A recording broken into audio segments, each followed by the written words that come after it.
The impact came without warning, a violent jolt that threw Eduardo José Dutra forward as the small single-engine plane dropped out of the sky and slammed into the dense forest of northern Brazil. The metal frame buckled around him, branches shattered through the windshield. The world spun once, then stopped with a grinding crunch that left the cabin tilted and half buried in vegetation. Eduardo tried to breathe, but the air came in short, panicked bursts as he waited for the pain to catch up to what he already knew had happened. When he finally looked down, he saw his right leg pinned beneath a twisted section of the seat and floor, crushed in a way no human bone could survive. He had taken off that morning on what should have been a routine flight. Eduardo was experienced and cautious, familiar with the unpredictable weather patterns that moved over the region's rugged landscape. But a sudden mechanical failure left him fighting for control as the engine sputtered and died. With no altitude and no runway, he aimed for a clearing, hoping the trees would slow the descent enough to keep him alive. The crash made that hope feel thin, but he was alive, conscious, and trapped miles from any road. He forced himself to stay calm as he assessed the cabin. The radio was destroyed. His phone had no signal. Supplies were limited to what he kept in a small emergency pack. Outside, the forest felt endless, its heat pressing through the broken fuselage. The sound of insects filled the air. Eduardo tried to move again, but the pain in his leg surged through his body, sharp enough to make him lightheaded. He knew the truth even before he tried to free himself. The leg was crushed beyond saving, and the wreckage was cutting off circulation. If he stayed pinned, he would die before help ever came. He spent the first hours trying everything he could think of to shift the debris. He used a broken lever as a pry bar. He pushed with both hands until his arms trembled. Nothing moved. The pressure on his leg worsened, and the smell of blood mixed with the hot metal around him. By late afternoon, he realized he was losing strength. The heat dehydrated him faster than he expected. His vision blurred, and his thoughts drifted into short, confused loops. He knew that if he passed out, the forest would claim him before morning. When night came, the temperature dropped, but the pain stayed sharp and constant.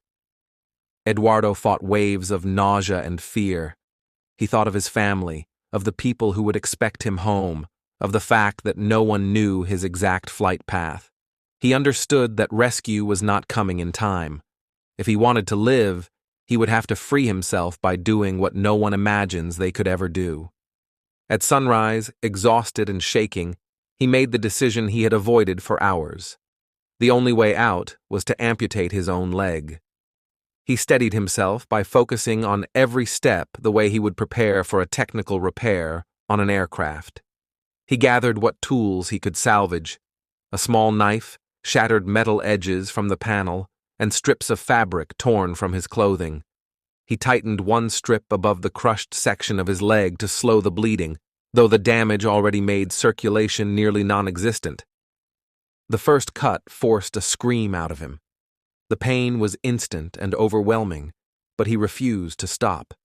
He worked methodically, cutting through torn flesh and damaged tissue, using the broken metal when the knife dulled. He paused only when darkness crept into the edges of his vision, breathing until he could focus again. Hours passed, sweat mixed with blood.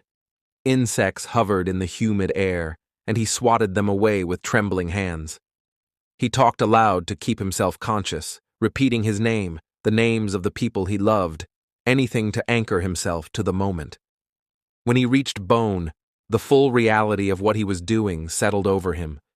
But the bone was already shattered from the impact, and he used what remained of the bent panel edge as leverage, twisting until the break separated completely. The world seemed to tilt, and for a moment he thought he might faint. But when the final connection gave way, he pulled himself free of the wreckage, dragging his body across the dirt and leaves as he fought to stay alert. Stopping the bleeding became the next battle. He used the torn fabric as a tourniquet, tightening it enough to slow the blood flow but not enough to rob him of consciousness. He crawled away from the wreck, knowing he needed to be somewhere visible if search teams eventually came. Each movement felt like fire spreading through his body. He made it only a few yards before collapsing beside a fallen log, where he forced himself to take shallow breaths and stay awake. Hours later, the distant sound of an aircraft reached him. A search crew had spotted the broken treetops and the fragments of the plane. Eduardo tried to wave, but his strength was nearly gone.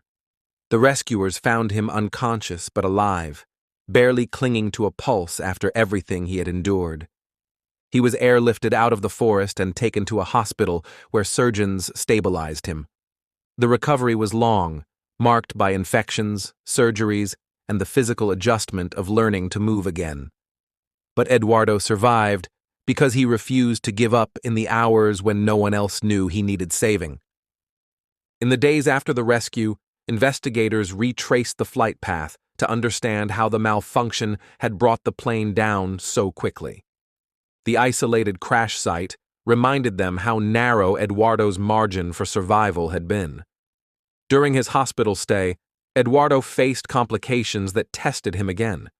Infection set in around the wound, and he endured several procedures to clean and repair the damaged tissue. Physical therapists began working with him earlier than he expected, urging him to move, to sit upright, to regain strength after days of lying still. Each session felt like its own survival challenge, but he pushed through it with the same determination he had shown in the forest.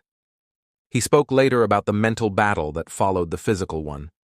There were moments when the memory of the crash came back in vivid flashes, the sound of the engine dying, the violent descent, the first sight of his crushed leg.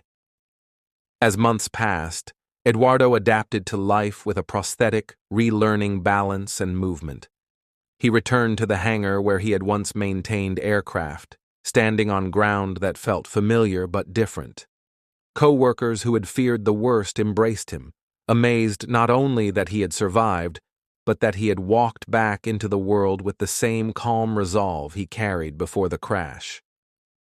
Eduardo eventually shared his story publicly, hoping it would help others confronted with moments that demanded more than they believed they had. He described the crash without dramatizing it, presenting the facts as he lived them. The isolation, the pain, the decision no one imagines making, and the willpower that carried him through. What he emphasized most was that survival was not a single act. It was a chain of choices made in the darkest moments, when giving up seemed easier, but living meant fighting forward anyway. And thank you for listening to Horrifying Survival Stories. Subscribe for more stories of those who faced the impossible and lived.